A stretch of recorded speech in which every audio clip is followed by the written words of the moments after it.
जय जगन्नाथ। ମୋ ଶ୍ରୀକୃଷ୍ଣ କହୁଛନ୍ତି ଯତତ ହ୍ୟାପି କନ୍ତେୟ ପୁରୁଷାସ୍ୟ ବିପଶ୍ଚିତ ଇନ୍ଦ୍ରିୟାଣି ପ୍ରମାଥାନି ହରନ୍ତି ପ୍ରସବ ମନ ସେ କହୁଛନ୍ତି ଇନ୍ଦ୍ରିୟ ମାନେ ଏତେ ବଳବାନ ଏତେ ଦୁର୍ଦାନ୍ତ ଯେ ମନଟାକୁ ସେ ହରଣ କରି ନିଅନ୍ତି।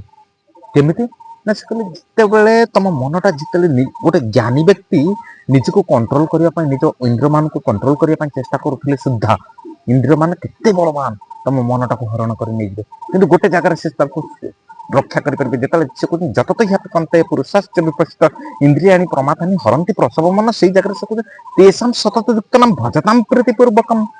ସେ କହୁଛନ୍ତି ଯିଏ ମତେ ବାରମ୍ବାର ଭଜିବ କି ଭଜିବା ପାଇଁ ଚେଷ୍ଟା କରୁଛି ମୁଁ ତା ସହିତ ବୁଦ୍ଧି ମାଧ୍ୟମରେ ଯୋଡି ହେଇଯିବି। ତା ଇନ୍ଦ୍ରିୟ ମାନଙ୍କୁ ଯେତେ ବଳବାନ ହେଲେ ବି ତା ମନକୁ ହରଣ କରିପାରିବେନି, ସେ ସେଇ ଜାଗାରେ କହୁଛନ୍ତି। କିନ୍ତୁ ଗୋଟେ ଆମେ ଜାଣିବା ଦରକାର ଯେ 84 ଲକ୍ଷ ଯୋନି 84 ଲକ୍ଷ ଯୋନିରୁ 83,69,999 ଯୋନି ହଉଛି ଗୋଟେ ପଟରେ, ଆଉ ଗୋଟିଏ ପଟରେ ମନୁଷ୍ୟ ଯୋନି, ସେଟା ମିଶିଲେ ହଉଛି 4 ଲକ୍ଷ ଯୋନି 84 ଲକ୍ଷ ଯୋନି। କିନ୍ତୁ ମନୁଷ୍ୟ ଯୋନିରେ କେବଳ ହିଁ ଆମେ ଭଗବତ ପ୍ରାପ୍ତ କରିପାରିବା, କିନ୍ତୁ ଅନ୍ୟ ଯୋନିରେ ଆମେ ଭଗବତଙ୍କୁ ପ୍ରାପ୍ତ କରିପାରିବା ନାହିଁ। ଅନ୍ୟ ଯୋନିରେ କଣ କରୁଛନ୍ତି ତାହେଲେ ଆମେ ମାନେ କୁକୁର, ଛେଳି, ମେଣ୍ଢା, ବାଘ, ସେ ପୋକ ଜୋକ ଯାହା ବି ହଉ ସେମାନେ କରୁଛନ୍ତି କଣ ନା ଆହାର ନିଦ୍ରା ଭୟ ମିଥୁନ, ଆହାର ଖାଉଛନ୍ତି, ଶୋଉଛନ୍ତି, ସେକ୍ସ କରୁଛନ୍ତି, ଡରୁଛନ୍ତି। ଏଇ 83,69,999 ଯୋନି। କିନ୍ତୁ ଏକ୍ସଟ୍ରା ମନୁଷ୍ୟ ଯୋନିରେ କଣ ନା ସେମାନେ ଭଗବତ ପ୍ରାପ୍ତ ପାଇଁ ଚେଷ୍ଟା କରିବେ, ଜପି ପାରିବେ, ଭଗବାନ ପ୍ରାପ୍ତ କରିପାରିବେ, ଏଇ ଯୋଉ ଜନ୍ମ ମୃତ୍ୟୁ ଚକ୍ରରୁ ବାହାରି ପାରିବେ। ସେ କହୁଛନ୍ତି ଯତତ ସେ ଆଉ ଗୋଟେ ଜାଗାରେ କହିଛନ୍ତି କଣ ମାମୁପେତ୍ୟ ପୁନର୍ଜନ୍ମ ଦୁଃଖାଳୟଂ ଶାଶ୍ୱତଂ ନ ପ୍ଲୁବନ୍ତି ମହାତ୍ମାନଂ ସଂସିଦ୍ଧିଂ ପରମଂ ଗତା।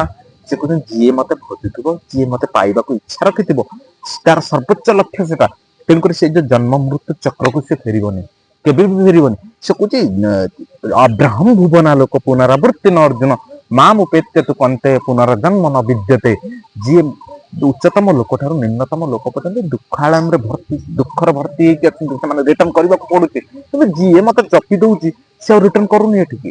ଗୋଟେ ଛୋଟ ଛୁଆ ଯେତେବେଳେ ଜନ୍ମ ହଉଛି ତା ମା ତାକୁ କ୍ଷୀର ଦଉଛି, ସାଥେ ସାଥେ କ୍ଷୀର ଦଉଛି, ସେ ପିଇବା ଷ୍ଟାର୍ଟ କରୁଛି। ଆରେ ଶିଖିଲା କୋଉଠୁ ନା ନା ନା ନା ନା ସେ ସବୁ ଜନ୍ମରେ ହିଁ କ୍ଷୀର ପିଉଥିଲା, ସେ ଖାଉଥିଲା, ଖାଇବାଟା ତେଣୁକରି ଶିଖିଛି ସେ। ତେଣୁକରି ଏବେ ଜନ୍ମ ହେଲା କଣ ହେଲା, 83,69,000 ଯୋନିରେ କିନା ତାର ଅଭ୍ୟାସ ଅଛି। ସେ ଯେତେବେଳେ ଶୋଇବାକୁ ଦିଆହଉଛି ଶୋଇଯାଉଛି, ଶୋଇବା ଶିଖିଲା କୋଉଠୁ ନା ସେ ସବୁ ଯୋନିରେ ହିଁ ଶିଖିଛି, ସବୁ ଯୋନିରେ ହିଁ ଶୋଇଛି। 83,69,999 ଥର ଯୋଉ ସେ ମାନେ ସେ ଶୋଇବା ଶିଖିଛି, ସେଇ ଯୋନି ଗୁଡାରେ ସେ ଜନ୍ମ ହେଇକି ଶିଖିଛି। ଯେତେବେଳେ ତାକୁ ମାନେ ଡରେଇ ଦିଆହଉଛି, ଗୋଟେ ତାଳି ମାରିଦେଲେ କି ଗୋଟେ ଛୋଟ ଛୁଆ ଆଗରେ ସେ ଚମିକି ପଡୁଛି, ମାନେ ଡରୁଛି। ଡରିବା ଶିଖିଲା କୋଉଠୁ ନା ନା ନା ନା ନା ସେ ସବୁ ଜନ୍ମରେ ହିଁ ଡରିଛି।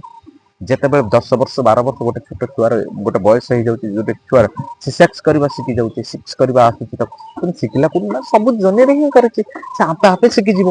ଯେତେବେଳେ ତାକୁ କୁହାଉଛି ନେ ମନ୍ତ୍ର ଜପ କର କି ମାଳା ଜପ କର କି ଶ୍ରୀମଦ୍ ଭଗବତ ଗୀତା ପଢ, ସେ ପଢି ତାର ମନ ହଉନି ଜପ କରି, ତାର ଇଣ୍ଟରେଷ୍ଟ ହିଁ ଆସୁନି। କଣ ପାଇଁ ଆସୁନି ନା ସେ କୋଉ ଜନିରେ ସେ ଅଭ୍ୟାସ ହିଁ ନାହିଁ। ତେଣୁକରି ଆମକୁ ମେନ୍ କଣ ସେ କହୁଛନ୍ତି ଇଏ ଗୋଟେ ଜାଗାରେ ସେ ସେଠି କହୁଛନ୍ତି ଅଥ ଚିତ ସମାଧୁତ ନ ଶକ୍ନୋଷି ମୟି ସ୍ଥିରମ୍ ଅଭ୍ୟାସ ଯୋଗେନ ତତ ମାମି ଛତ୍ତ ଧନଞ୍ଜୟ।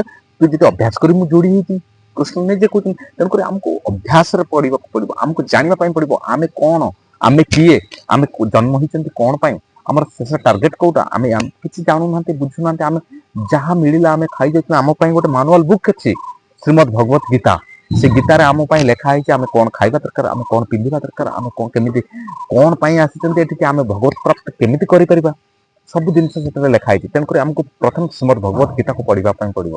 ହେଇଗଲା। ହରେ କୃଷ୍ଣ, ଜୟ।